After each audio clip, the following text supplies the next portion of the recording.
Have you ever felt like the world is spinning out of control? You wake up. Notifications are already screaming at you. Wars in far-off countries. Rage in the comments section. Deadlines. Expectations. Another story about something falling apart. And beneath it all, a quiet ache, a weight you can't name. Like something is always just slightly wrong. You're not alone. It's become the background music of modern life. A constant hum of urgency, of unrest, of not enough. But what if the chaos we see outside isn't just coming from the world itself? What if it's echoing something much closer? Something within us. We live in the age of overstimulation. Every second is packed, scrolling, switching, reacting. We rarely sit still. And even when we do, our minds don't. It jumps, it wanders, it races. From past regrets to future worries. From what we didn't say to what might go wrong tomorrow. We're everywhere, except here. And the more we run after control, the more out of control life feels. Because peace, real peace, was never out there. It was never in the news or the bank account or the perfectly filtered photo. It's in the space we never visit. The silence we're scared to sit in. It's in the mind. Buddhist masters have taught for thousands of years that the world is a projection. Not in the sense that it's fake, but in the sense that we don't experience the world as it is. We experience it as we are. A troubled mind sees a troubled world. A restless heart notices only restlessness. It's like wearing red glasses and wondering why everything looks angry. That's not philosophy. That's daily life. Think about it. Have you ever been so anxious that even the smallest inconvenience felt like a disaster? Or so peaceful that even loud traffic couldn't shake you? The world didn't change. You did. But here's the deeper truth. Most people are not at war with the world. They're at war with themselves. They're battling guilt from the past. Expectations they never agreed to. Shame they inherited but never questioned. Old wounds dressed as new opinions. Silent stories that whisper, "You're not good enough." And so we carry it, that war, into our homes, our relationships, our jobs, our spiritual path, until the noise becomes our normal. No wonder the world feels so loud. But the most dangerous wars are not the ones that make headlines. They're the invisible ones, the internal ones, the ones that happen quietly every morning. In the mirror, in the mind, in the heart. We don't talk about them, but they shape everything, and they make us forget something simple, something powerful. That peace is not the absence of noise. It's the ability to stand still in the middle of it. Picture this. A monk sits beside a roaring waterfall. The sound is deafening. Water crashes endlessly over rocks, but his face is calm, eyes closed, still. People ask, how can you meditate in such noise? He smiles. It's only noise if you listen from a noisy mind. Let that sink in. The world is full of movement. It always has been. There will always be storms, losses, conflicts, change. But the real question is, where are you standing inside yourself when it all happens? The world outside is like weather. Unpredictable, uncontrollable, but the sky is still there, vast, open, unaffected. That sky is your mind when it's not clouded by fear. This isn't about denying reality or pretending bad things don't happen. It's about reclaiming your power. It's about remembering that peace is a skill, not a circumstance. And the more we learn to calm the war within, the less the world outside can shake us. Because a peaceful mind doesn't need the world to be perfect. It only needs the awareness to return again and again to stillness. So what if we stop trying to fix the world before we fix the lens through which we see it? What if the true revolution begins not with protest, but with presence? Maybe the world isn't as chaotic as we think. Maybe it's just waiting for someone to see it differently. Someone like you, someone willing to pause, to look inward, to ask not, Why is the world like this? But instead, what part of me is contributing to the noise? And maybe, just maybe, that one quiet act of awareness is where peace begins. And when peace begins in one mind, it doesn't stay there, it ripples. Like still water touched by a single drop, it spreads to the way we speak, the way we treat each other, the way we move through the world. Because when the war within ends, the world begins to soften. Peace doesn't have to shout, it only has to be real. And when it is, even the noisiest world begins to feel a little quieter. There's a saying in Buddhism, with our thoughts we make the world. It sounds poetic, but what if it's more than just poetry? What if it's a literal description of how we experience reality? Two people walk into the same room. One feels judged, the other feels welcomed. Same lighting, same temperature, same people, completely different worlds, not because the room changed, but because their minds brought different stories with them. One carried a belief, I don't belong. The other carried confidence, I'm safe here. And just like that, the same room becomes two completely different universes. We don't experience the world as it is. We experience it as we are. The Buddha saw this clearly. He didn't teach us to change the world. He taught us to know the mind. Because once we know the mind, we begin to understand the projector behind the movie. And once we see that, we realize the suffering we blame on the world often has its roots inside us. Think of the mind like a lens. A clean lens shows a clear image. A cracked lens distorts everything. But the camera operator rarely looks at the lens. They only see what's on the screen, and they assume that's reality. That's what most of us do. We walk through life seeing through lenses of fear, shame, ego, insecurity. And we call that truth, but it's not truth, it's filtered perception. It's the mind painting the world in the colors of its own condition. You felt this before. On a bad day, even a gentle comment feels like an attack. On a good day, even criticism can feel like care. The words didn't change. You did. The world isn't happening to you. It's responding through you. And neuroscience agrees. Our brains are not passive observers. They're prediction machines. They filter every experience through what we've already believed. If you expect rejection, you'll see it everywhere, even where it doesn't exist. If you expect peace, you'll find it, even in unlikely places. This is called confirmation bias. And the Buddha talked about it 2,500 years ago. But here's the empowering part. If the mind can shape a painful world, it can also shape a peaceful one. If you can imagine threats, you can imagine compassion. If you can carry resentment, you can carry forgiveness. If your thoughts can build walls, they can also build bridges. The same mind that creates the storm can also calm the waters. That's the beauty of human consciousness. It's flexible, it's trainable, it's not fixed. We are not sentenced to our first reaction. We can grow new ones.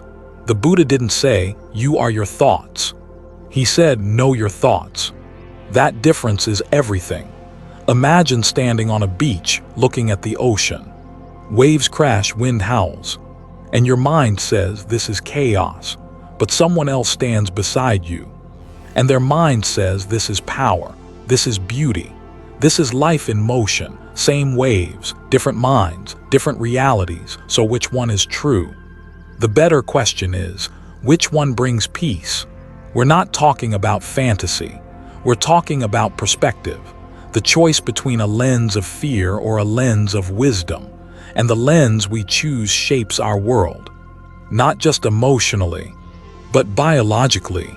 Studies show that people who practice mindfulness have lower stress hormones, better immune systems, more stable emotions, not because the world changed, but because their perception of the world shifted. They stopped reacting to every wave. They learned how to surf it. And yet, most people never question the lens. They go their whole lives thinking the world is cruel, because they've only looked through a lens of pain. That's why inner work matters. That's why meditation isn't just sitting quietly. It's radical clarity. It's the art of cleaning the lens, so you can see the world as it truly is. Not filtered by wounds, fears, or past conditioning. Just clear, simple, real. There's a story from Zen. A student asked the master, "Master, how can I find peace in such a noisy, troubled world?" The master replied, "Close your eyes, sit still, and see if the noise is outside you or inside you." The student sat. At first, all he heard was noise, but slowly, as the breath settled, the chaos faded, not because the world got quieter, but because the mind did. Here's the paradox. The world you long for, the peaceful, compassionate, spacious world, won't appear by chasing it. It appears when you start living it. The more peaceful your mind becomes, the more peaceful the world reveals itself to be. The more compassion you generate, the more kindness you start to see, because the mind doesn't just interpret reality, it creates it. So if you're tired of living in a storm, maybe it's time to look at the weather patterns inside. Maybe it's time to ask, what stories am I telling myself every day? What assumptions am I living under? What kind of world is my mind creating? And most importantly, what would it look like to choose a different world? Because when you shift the lens, you shift everything. And maybe that's where true peace begins. Not in changing the whole world, but in changing how you see it. We spend most of our lives searching for that moment when we'll finally feel okay, stable, safe, enough, as if somewhere out there peace is hiding. In a better job, a better relationship, a better version of ourselves we haven't become yet. We chase it, we plan for it, we tell ourselves, once I get this, then I'll feel calm. And for a moment it works. We get the raise, we fall in love, we check off the goal, but the peace doesn't stay, it slips through our fingers. And before we know it, we're chasing again. It's like trying to quench your thirst with salt water. The more you drink, the thirstier you become, because what you're drinking isn't really peace. It's distraction, it's stimulation. It's temporary comfort dressed up as happiness, and deep down you know it. You felt it.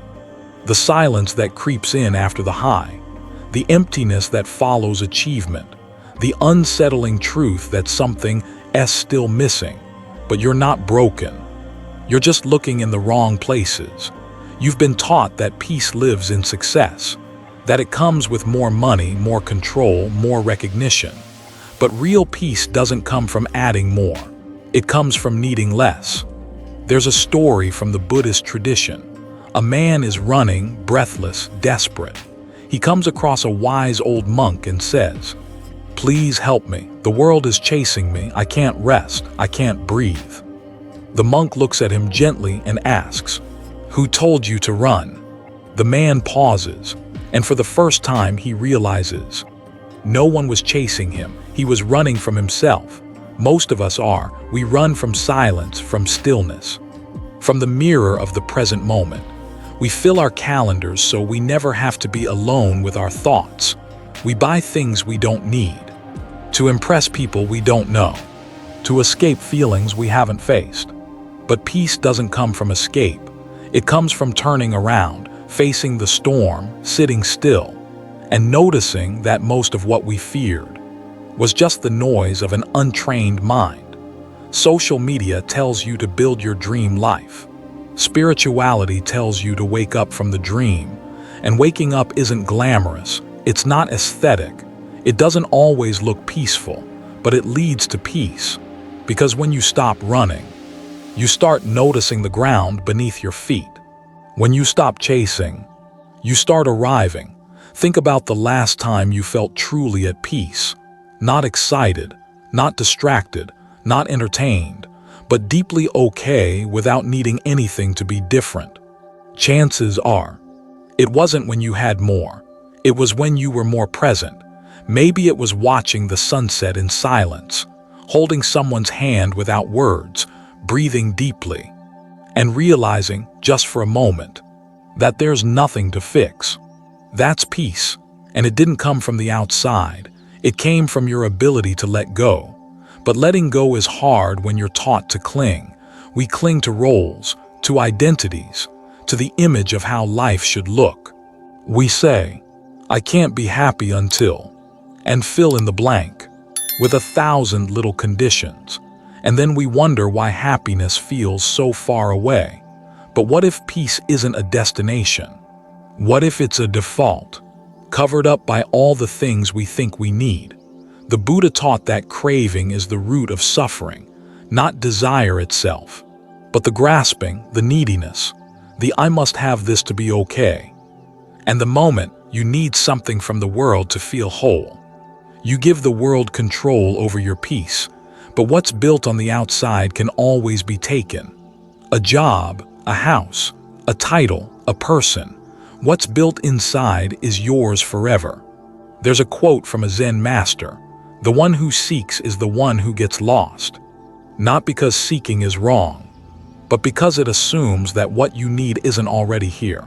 And peace, real peace, has always been here, underneath the anxiety, underneath the stories, beneath all the noise. Still untouched, waiting. But the mind is clever, it whispers. You'll be calm once you fix everything, once the world makes sense. But peace doesn't wait for perfection. It waits for presence. You don't need to organize your whole life to feel still. You just need to notice this breath. Right here, right now, the inhale, the exhale, the quiet space between them, that's where peace lives. So maybe it's not about chasing something new. Maybe it's about remembering something ancient. The stillness that was always in you. The silence you tried to fill. The home you left when you started running. And maybe peace isn't something to achieve. Maybe it's what returns. When you finally stop trying to achieve anything at all. Because when the chase ends, the arrival begins. And what you'll find, what's always been waiting, is the kind of peace no one can sell you. No status can buy you. And no storm can take away. It's the peace that doesn't need a reason. It just is. Have you ever walked into a room where someone's presence was so calm, so grounded, that without saying a word, they changed the energy? No fancy words, no grand gestures, just stillness. And suddenly, everyone breathes a little deeper. That's the silent power of an inner life that's been tended to. A mind that's been softened, understood, healed, and that's where true change begins. Not in shouting louder or pushing harder, but in learning how to be the calm in the storm, instead of the storm itself. Most of us want to help the world. We want to fix what's broken, make it kinder, more just, more peaceful, but we forget. You can't pour clean water from a dirty glass, no matter how pure your intention. If your own mind is filled with fear, anger, resentment, you will pass that energy into everything you touch. Even your love will have strings. Even your service will carry tension. Even your silence will echo your unrest. That's why healing the mind isn't selfish. It's the most generous thing you can do, because when you heal, you stop passing on pain. You stop projecting your inner war onto a world already heavy with conflict. You break the cycle. You become the space where suffering ends instead of where it spreads. There's a story of a woman who, every morning, argued with her son before school. Every morning, rush stress, yelling guilt. Then one day, she began sitting in meditation for 10 minutes before waking him. Just 10 minutes. Within a week, the argument stopped, not because the child changed, but because she did. She became less reactive, more present, more able to listen. Her healing changed the atmosphere, and in that atmosphere, her son softened too. That's how it works. You heal your mind, and without trying, you start healing your family. You heal your heart, and without effort, Your friendships grow safer. Your presence becomes medicine. You don't need to be a guru or perfect. You just need to be willing to meet your pain with honesty, your fear with compassion, and your thoughts with awareness. Because the mind, once seen clearly, stops being your enemy, it becomes your teacher. And from that place, you no longer need to control the world. To feel peace, you just need to stay present within it. Think about someone who hurt you. Now think about what they were going through, the stress, the fear, the trauma they never spoke of. Hurting people hurt people. Wounded minds project wounds. Unconscious pain becomes unconscious violence. In words, in silence, in systems. So imagine a world where more people stopped running from their inner pain and started healing it. Imagine how many apologies would right themselves.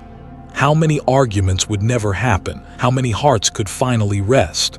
That world starts with you, right here, right now, not by fixing everything out there, but by meeting what's in here, with awareness, because you can only meet others. As deeply as you've met yourself, you can only forgive.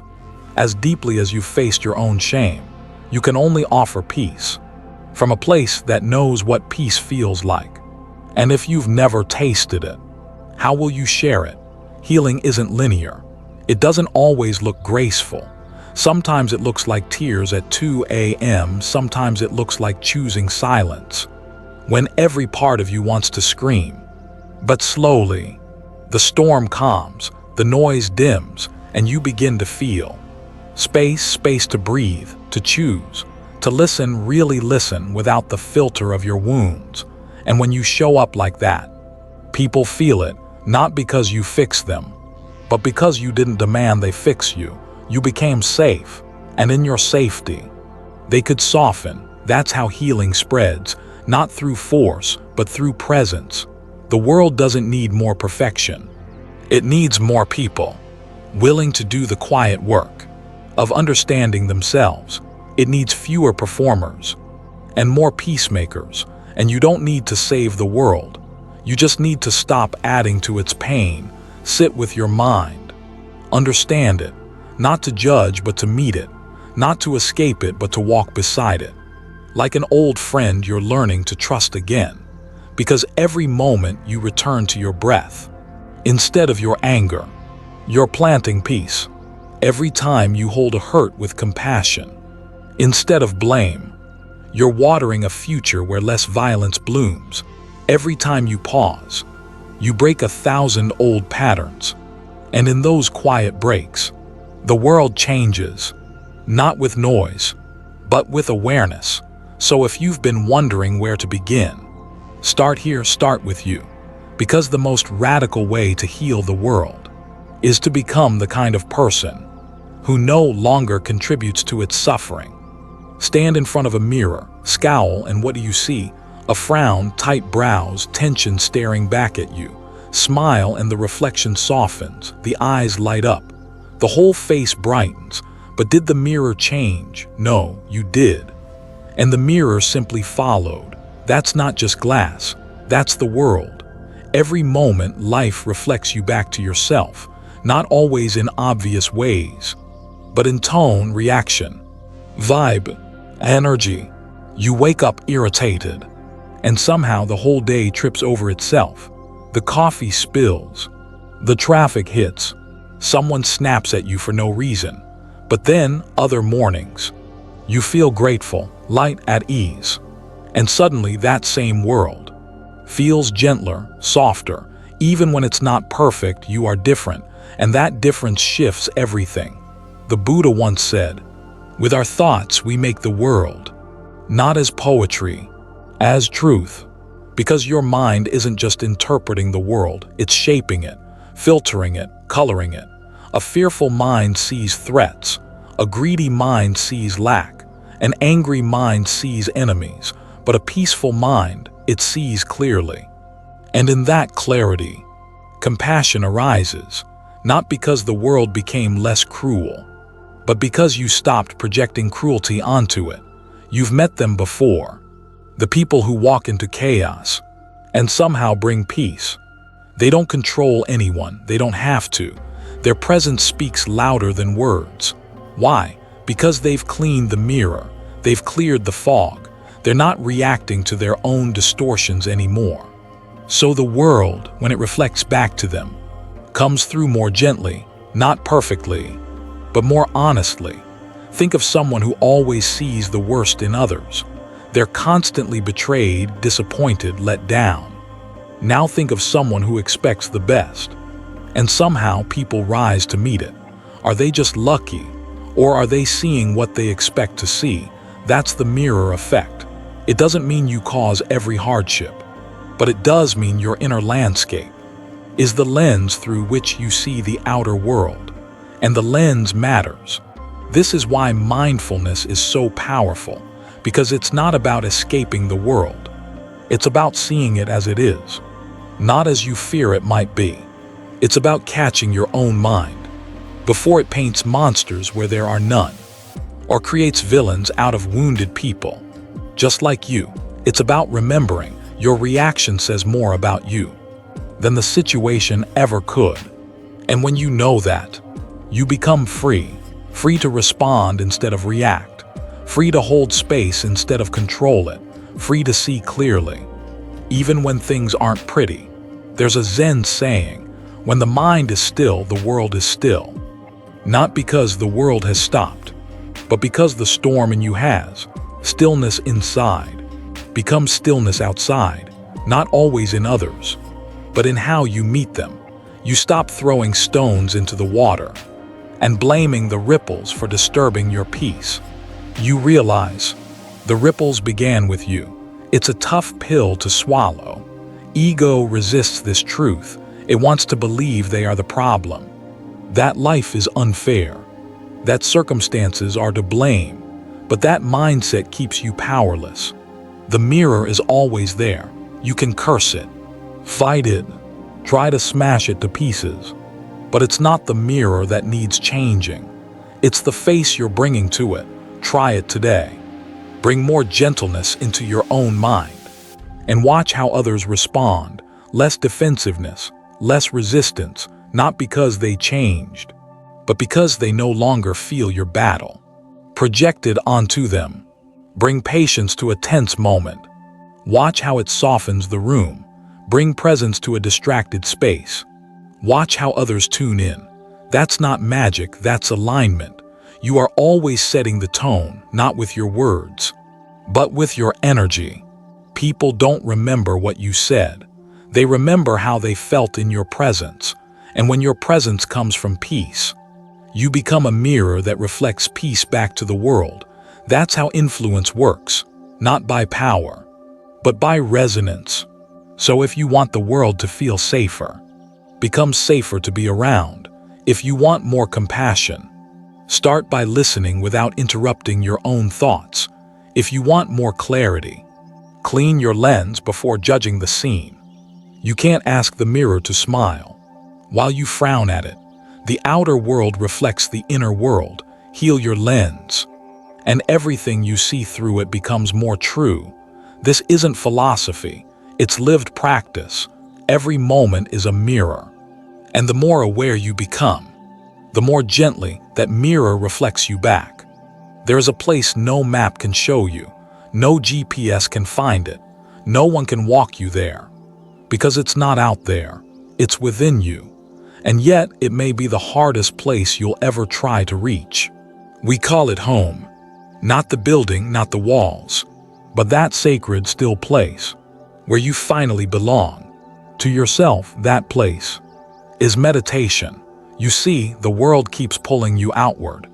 Notifications, deadlines, opinions, expectations. It trains your attention like a stray dog, jumping at every sound, chasing every shadow. But meditation invites something radical. Sit still. Don't chase. Don't run, just be. Not to escape life, but to finally meet it. Because the truth is, most people live their whole lives without ever meeting their own mind. Close your eyes. Notice your breath. It's been with you since birth, always there, always faithful. And yet, How rarely do we even say hello to it? Feel the rise and fall, the inhale, the exhale. Noticing is the beginning. Noticing without fixing. Witnessing without judging. That's meditation, not some mystical skill for monks in caves, but the most human thing in the world. Returning to where you are. You don't need incense. You don't need silence. You don't even need perfect thoughts. You just need to pause, and in that pause, you begin to see the storm of thoughts that run your day. See the fears behind your habits. See the pain you've tried to outrun. But here's the miracle: when you sit with it, really sit, it begins to soften. Pain becomes less sharp. When it's seen with kindness, fear becomes smaller. When it's not fed by resistance, you begin to understand the mind isn't the enemy. It's just loud, and underneath the noise, there's peace. Meditation is not about getting rid of thoughts. It's not about becoming blank or empty. It's about shifting your relationship with them, from clinging to observing, from drowning to floating, from reaction to response. You become the sky. The thoughts are just clouds, some heavy, some light, but none of them are you. And when you stop identifying with the clouds, you begin to rest in the sky. That's home. The Buddha taught that the root of suffering is not the pain itself, but the craving, the clinging, the resistance. Meditation helps you see that clinging, not in theory, but as direct experience. You watch how a thought arises, "I'm not good enough," and how your body tightens, your breath shortens, your heart races. But if you don't grab it, if you just see it, something shifts, a little space opens, and in that space is freedom. Most of us are running from discomfort, running towards something we think will fix us, chasing peace like it's a destination. But peace was never out there. It's not at the end of your to-do list. It's not waiting in the future. It's right here, now, underneath the noise. Meditation is the path back to now. Not to escape the world, but to meet it with presence. To meet yourself with presence. Because how can you offer peace to the world if you've never tasted it yourself? Even 5 minutes a day changes something. Not because the world slows down, but because you do. You start listening more, reacting less. You carry a silence within you that no chaos can shake. You realize that peace isn't passive, it's powerful. It's the discipline to remain soft in a world that wants you hardened. There's a Zen proverb: you should sit in meditation for 20 minutes a day. Unless you're too busy, then you should sit for an hour. It sounds like a joke, but it is. The busier your life, the more your soul needs rest. Not Netflix, not scrolling, not escape, but stillness. Real, grounding, sacred stillness. The kind that reminds you, you are not your schedule. You are not your productivity. You are not your past, not your worry, not even your name. You are the awareness watching it all, and meditation takes you there. So many are seeking enlightenment, some grand, cosmic awakening. But what if enlightenment isn't a bolt of lightning, but a quiet coming home? What if it's not some place beyond the stars, but the silence beneath your thoughts? What if it's just this breath, fully felt, fully honored, without resistance? Maybe that's all we ever needed. To stop running and come back to ourselves. Because when you come home to yourself, you come home to the world. You listen more, judge less, see clearly, love deeply.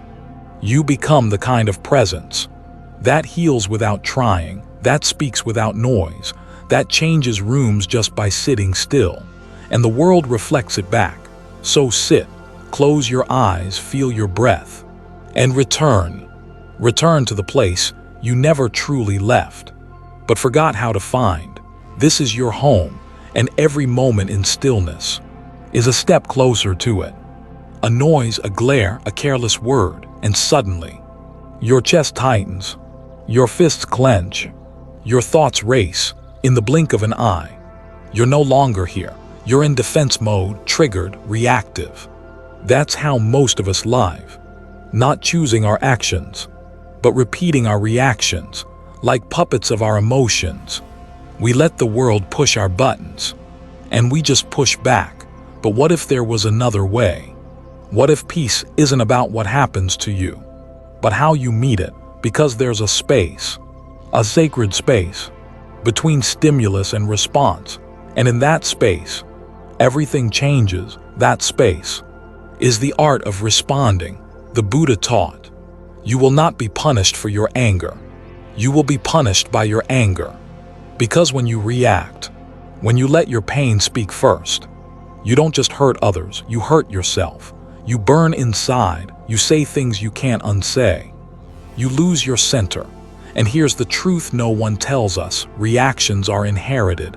They're habits, patterns, old wounds replaying themselves. Your anger, maybe it was your father's. Your anxiety, maybe it was your mother's. You didn't choose it. It was passed down, generation to generation, like emotional DNA. But the moment you pause, you break the chain. That's why meditation isn't just silence, it's preparation. It's where you train your mind, not to be dragged by every emotion. You learn to notice the fire without throwing gasoline on it. You learn to feel discomfort without turning it into destruction. You stop being a slave to every passing mood. Imagine someone cuts you off in traffic. Your old self wants to scream, to speed up, to teach them a lesson, but your practiced self takes a breath, and in that breath, you see, maybe they're rushing to the hospital. Maybe they just lost their job. Maybe they're just human, like you, and you let it go. Not because they deserve it, but because you do. You deserve peace, more than the satisfaction of being right. That is the power of response. It's not weakness, it's wisdom, because reacting is easy. Anyone can throw words like knives. Anyone can slam doors and walk away. But to stay, to breathe, to soften when it's easier to harden, that takes courage, that's spiritual strength. In Zen, there's a saying, let your mind be like a still lake. Then when a thought or feeling arises, it creates only ripples, not storms. Can you imagine being that lake, where anger comes, but doesn't take over, where sadness visits, but doesn't drown you, where joy flows, but doesn't carry you away, just ripples, no more storms? That's not detachment, it's clarity. It's the power to hold your emotions without letting them hold you. In the space of response, you begin to choose. You choose your words, you choose your timing, you choose your energy. And in that choosing, you reclaim your freedom, because every reaction repeated becomes a prison, but every response chosen becomes a door. Think of someone who truly hurt you, betrayed you, disrespected you. The reaction might say, strike back. Make them feel what you felt. Don't let them get away with it. But the response pauses and asks, what would bring real peace? Not just for them, but for you. Sometimes it's speaking truth. Sometimes it's walking away. Sometimes it's forgiveness. Not because they deserve it, but because you deserve to be free. That's the subtle art of the awakened mind. Not to be dragged into every fire. Just because it's burning, the world won't stop testing you. You'll still meet injustice. You'll still be misunderstood. People will still be rude, selfish, reckless. But your inner world, that's yours. And the more you respond, instead of react, the more you realize you are the peace you've been searching for. Not because life is perfect, but because you stopped letting it control you. This is the true revolution. Not changing the world, but changing how you move through it. To be the one who doesn't add more noise. To be the one who listens, even when others shout. To be the stillness in the middle of everyone's storm. Not because you're numb, but because you're awake. And nothing is more powerful than a person who sees clearly and chooses peace again and again. That's how we begin to heal. Not just our lives, but the world around us. Not with force, Not with anger disguised as justice, but with wisdom, with mindfulness, with compassion. One breath at a time, one moment at a time, one choice at a time. And when someone asks you, "How are you so calm in all this chaos?" you'll smile gently and say, "I've learned to stop reacting and started responding." You sit in silence, the breath steady, the mind soft, the heart open, and in that quiet, you begin to feel it, not just peace, but connection, like ripples from a still pond. Your inner calm begins to reach beyond you, because once the war within is quiet, you start to notice the suffering around you, not with judgment, but with understanding. That's compassion, not pity, not saviorhood, but the deep recognition what hurts in you also hurts in me. The Buddha didn't teach compassion as an emotion. He taught it as a practice, because it's easy to be kind to those who are kind. But true compassion begins where comfort ends. It sees the person yelling and wonders what pain they carry. It sees the rude cashier and considers the sleepless nights, the bills, the grief they never speak of. It looks at the world, not with blame, but with eyes that whisper. They're doing the best they can with the tools they have. And maybe that's where healing begins, not in fixing others, but in understanding them. Because once your mind is still, you no longer need to win arguments. You start to want to heal wounds. That's why compassion is not weakness. It's strength refined. It's the bravery to stay soft in a world that hardens people, to keep your heart open. When others shut down, have you ever noticed? When someone truly sees you, without judgment, without trying to change you, your whole body relaxes. That is the medicine so many are starving for, and you can offer it. You don't need titles or robes or enlightenment.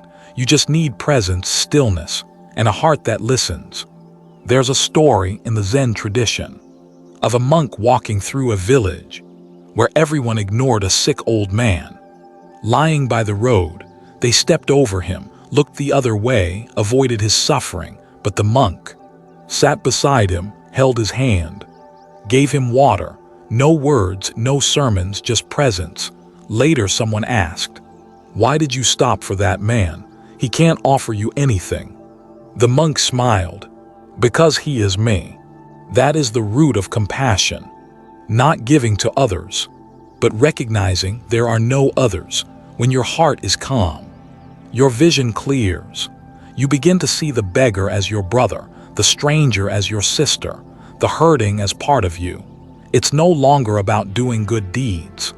It's about being love itself. And when you move from that place, your smallest actions ripple outwards. A smile to someone unseen, a gentle word to someone judged, a pause before reacting in anger. These are not small things. In a world built on hurry, on ego, on me versus you, your compassion becomes revolutionary. But let's be real.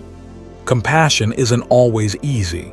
Sometimes people will test you, hurt you, misunderstand your kindness as weakness. And that's when your practice deepens. Because compassion doesn't mean being passive. It means being awake. It means holding boundaries with love. Not hatred, saying no, but without closing your heart. It means knowing you can be firm and still be kind. You can protect your peace while still wishing others well. And when your mind is at peace, you no longer seek to dominate.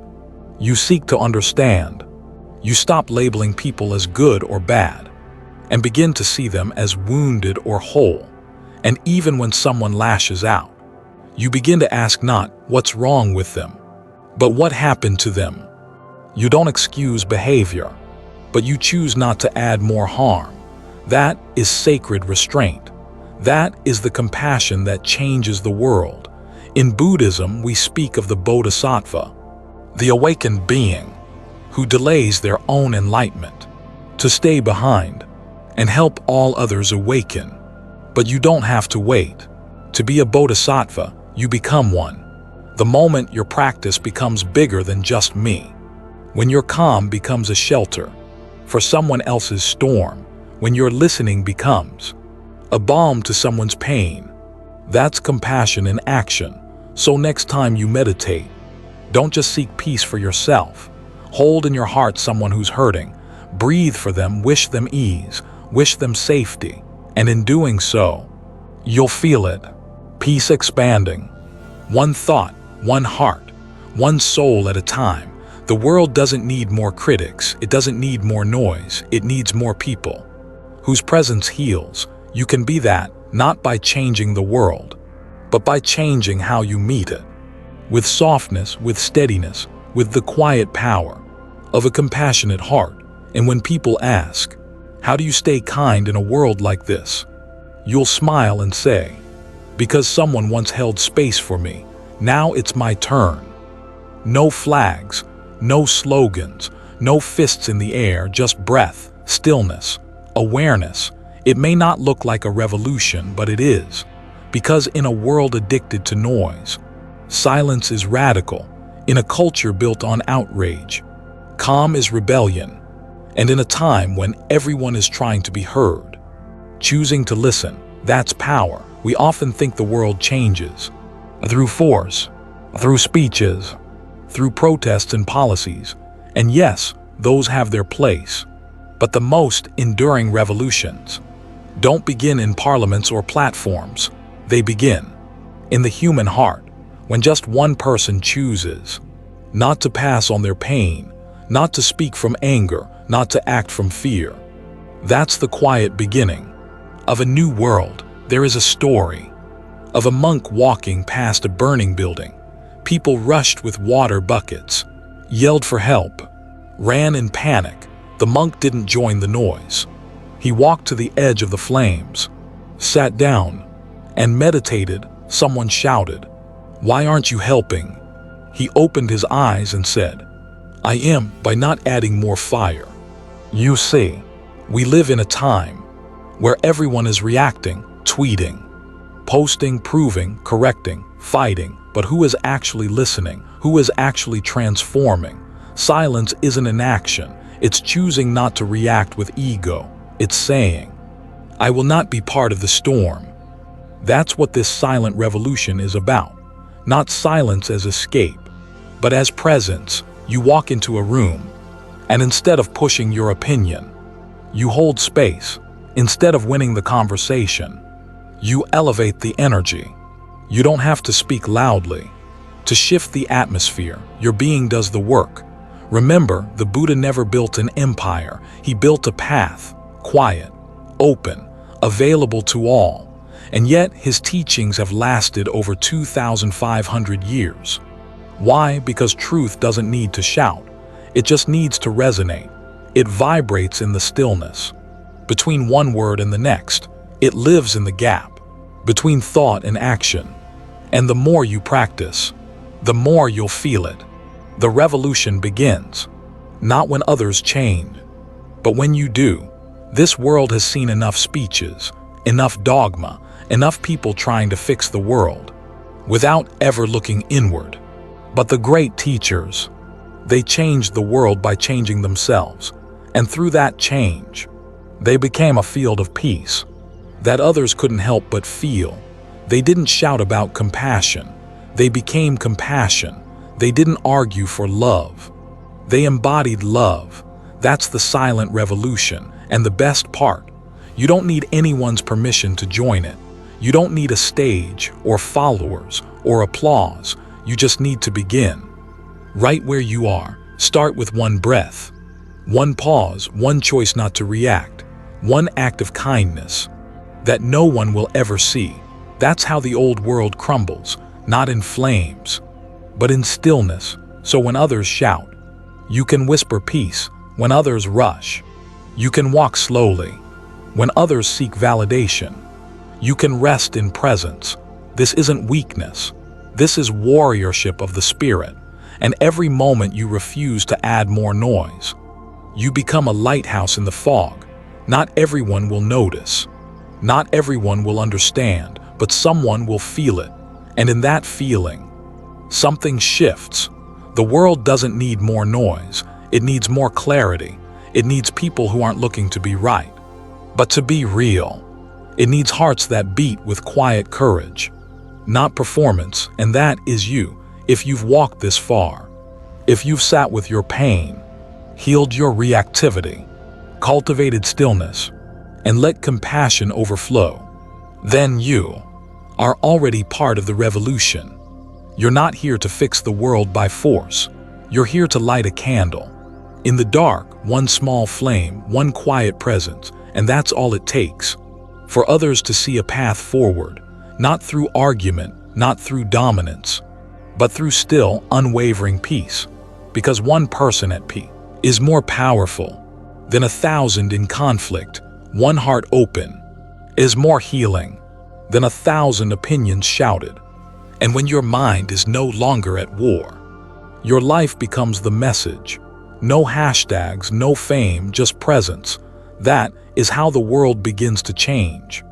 There is a quiet truth, whispering beneath all the noise of the world. A truth that doesn't need to be proven, doesn't ask for attention, and isn't in a hurry to be understood. It simply waits for the moment we finally become still enough to hear it, and here it is. You are not separate from the world, not a spectator, not a victim of chaos out there. You are the canvas, and the painter, the echo, and the original sound. The world you experience is not just happening to you, it is arising within you. If there is war inside, the world feels like a battlefield. If there is fear inside, every face becomes a threat. But if there is peace inside, just one deep, true peace, then even a storm can feel like silence. We search so far for the world to calm down. We wait for others to be kinder. We ask for politics to change. We hope for humanity to wake up. But this is the awakening, that the first domino is always you. Your breath, your awareness, your choice. The Buddha once said, "Conquer the self, and you've conquered the world." Not because the world disappears, but because your way of being in it changes completely when you stop reacting. The fire dies when you start seeing clearly. The fear fades when you meet anger with compassion. You break a 1,000-year chain of unconscious suffering. This path is not grand. It's not made of headlines or glory. It's made of quiet mornings, moments of restraint, acts of love no one sees, tears cried in meditation, and forgiveness whispered in the dark. This is sacred revolution, soft, steady, unshakable, and you are already walking it. So if you ever wonder, can I really make a difference? Just know this: every time you choose presence over panic, you create a ripple. Every time you listen instead of lash out, you plant peace. Every time you let go of needing to win, you open space for something deeper to bloom. Peace isn't something to find, it's something to become. And once you do, you don't need to force anything. Your presence will speak louder than words ever could. You become the quiet others didn't know they were looking for, the stillness that reminds people of who they are, the mirror that reflects a gentler way to live. So when the world feels overwhelming, return to yourself. When it feels like nothing is working, return to the breath. When you forget your path, return to the present. Because the beginning of peace was never out there, it was always you. And if this message touched something inside you, if even one breath felt clearer, one thought slowed, or one moment opened up like light breaking through the clouds, then we invite you to walk further with us. Subscribe to Zen Buddhism wisdom, not for more noise, but for more stillness, not for answers, but for deeper questions, not to follow, but to remember who you already are. Because peace doesn't need an army, it only needs you. And now, you know the way home.